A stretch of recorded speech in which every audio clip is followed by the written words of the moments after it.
사이버 보안 보고서를 딱 열었는데 마치 탐정 소설처럼 정체불명의 위협이 나타날 때가 있죠. 바로 오늘 이 유령 취약점 사건 파일을 함께 파헤쳐 보겠습니다. 자, 그런데 한번 상상해 보세요. 만약에 우리가 쫓고 있는 그 가장 큰 위협이 사실은 그냥 허상, 그러니까 실체가 없는 거라면 어떨까요? 이게 바로 오늘 우리가 풀어야 할 미스테리의 핵심입니다. 이 사건의 주범을 정식으로 소개해드리죠. 바로 오탐, 영어로는 false positive라고 합니다. 그러니까 스캐너가 있지도 않은 문제를 찾아내는 거예요. 그럼 우리 팀은 어떻게 될까요? 한정된 시간과 자원을 엉뚱한데, 말 그대로 유령을 쫓는데 낭비하게 되는 거죠. 이게 진짜 심각한 문제입니다. 자, 그럼 본격적으로 수사에 들어가 볼까요?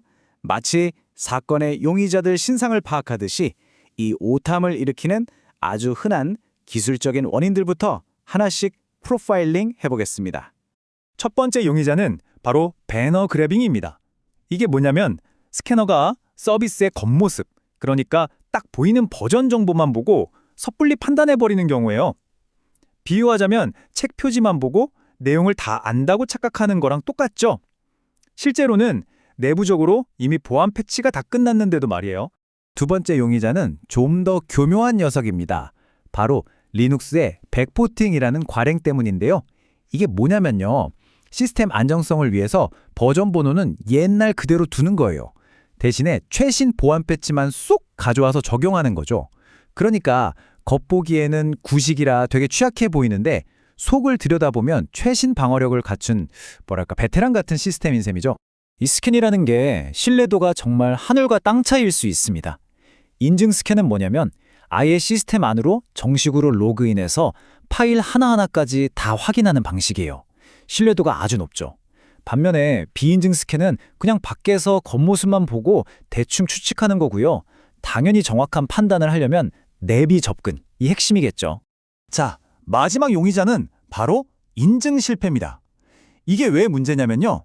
예를 들어 비밀번호가 틀렸거나 네트워크 정책 때문에 아까 말한 그 신뢰도 높은 인증 스캔이 시스템에 로그인을 못하는 상황이 벌어지는 거예요.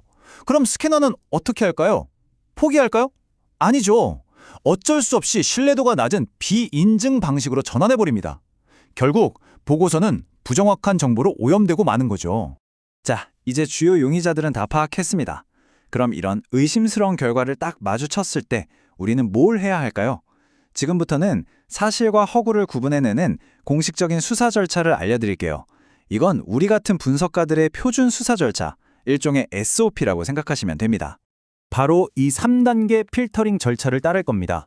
첫째, 이 정보가 어디서 왔는지 출처를 조사하고요. 둘째, 기술적으로 이게 진짜 위협인지 아닌지 검증을 합니다. 그리고 마지막으로 오탐으로 판명나면 예외 처리를 해서 사건을 공식적으로 종결하는 거죠. 자, 이 명확한 로드맵을 따라서 한번 가보시죠. 수사의 첫걸음은 뭐니 해도 출처 확인이죠. 가장 먼저 던져야 할 질문은 바로 이겁니다. 이 데이터 대체 어떻게 수집된 거지? 이게 신뢰도 높은 내부 점검에서 나온 건지 아니면 그냥 밖에서 배너 정보만 보고 때려 맞춘 건지 이걸 파악하는 게 모든 것의 시작입니다. 자, 이제 이론은 충분하고요. 수사의 실전 단계로 넘어가 보겠습니다.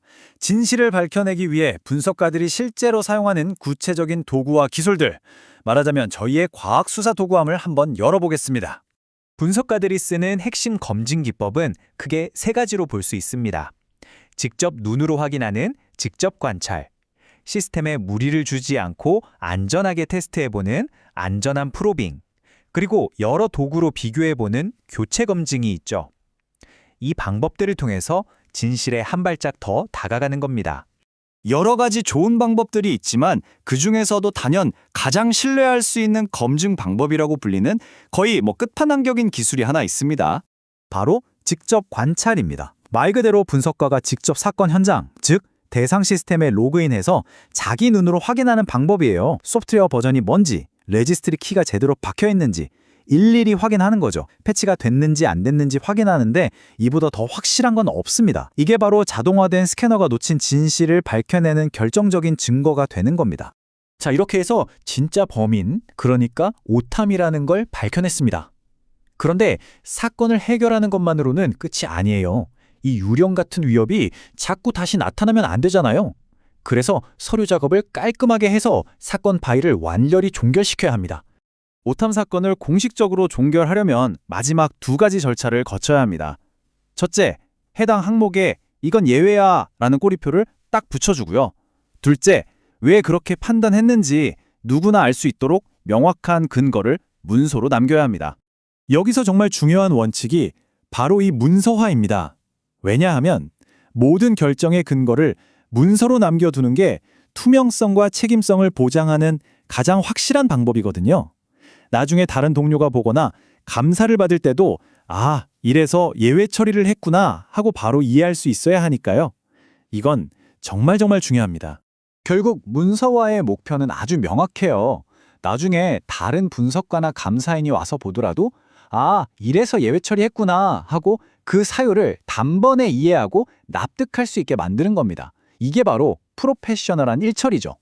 자, 오늘 우리는 이 유령 취약점 사건을 해결하는 탐정이 되어봤습니다.